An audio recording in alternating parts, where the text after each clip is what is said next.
而家咧，我諗而家最大挑戰嗰個咧，嗰個團隊長咧係最辛苦嘅。你大家睇一睇而家嗰個陣容，我唔好俾佢講住，等佢忍下先。我知佢好想講，俾佢講。我壓力就係咁啦。咁啊，但係而家最難做嗰個應該係而家呢個三柴。之前都有人同我講過三柴好難做，男一唔做團長嘅時候咧，我做三柴咧就死嘅。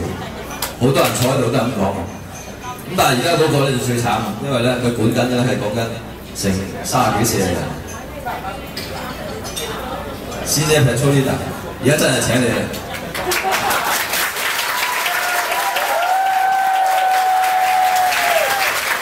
出動，出動。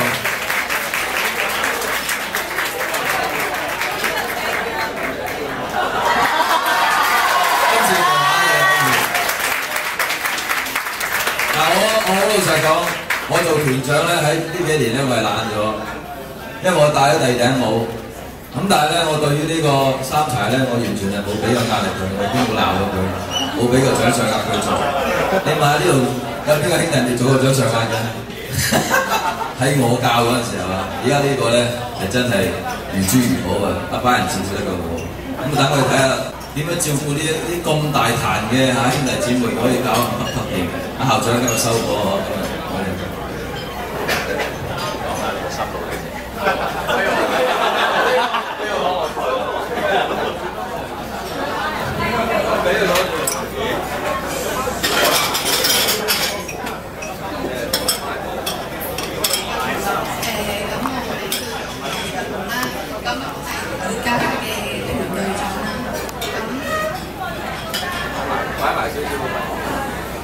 咁喺我啱啱加入之前啦，喺中一嗰陣就聽到好多人講話咩同溫好多嘢玩㗎，話咩學到好多嘢咁就另外有啲好奇心，咁而且我家姐又加入咗啦，咁就報咗名之後啦，咁啱啱加入嗰陣時啦，咁即係知道童軍係一個制服團體啊，同埋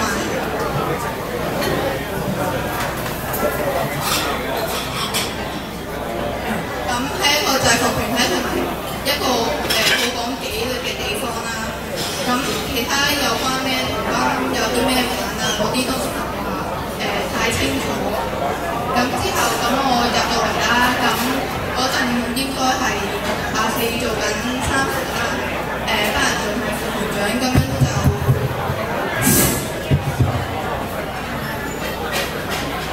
咁就慢慢去學啲嘢啦。咁1年之後啦，咁我好彩咁就被揀咗做 Section Leader， 即係組長啦。咁之後再升埋副隊長。咁喺呢段時間啦，咁我就學識咗一啲管理嘅技巧啦，點樣去管理一隊人啦。咁同埋學識咗點樣去承擔。做一個有責任感嘅人啦，咁做咗團隊長幾個月啦，咁就發覺原來管呢一隊人同埋一大班人啦，一個團啦係好唔同嘅。咁我承認咁多時可能都係比較多嘢做或者適應能力，咁都有壓力嘅，但係轉另一個角度睇咧，咁正因為係咁咧，所以令我先會成長得咁快嘅。咁我亦都發覺一個團裏面啦，咁每個人都要付出少少，咁先可以令個團可以好成功咁樣運作落去嘅。淨係一個人自己寫住文就係唔得嘅。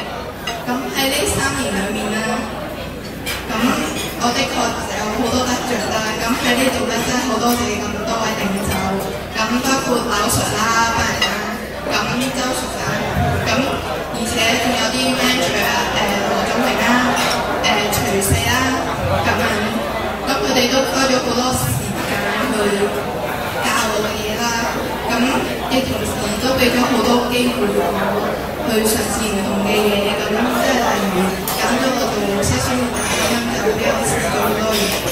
咁喺未來我希望嚟到第一隊咧可以更上一層樓。咁多謝。好，多謝多謝，多謝晒。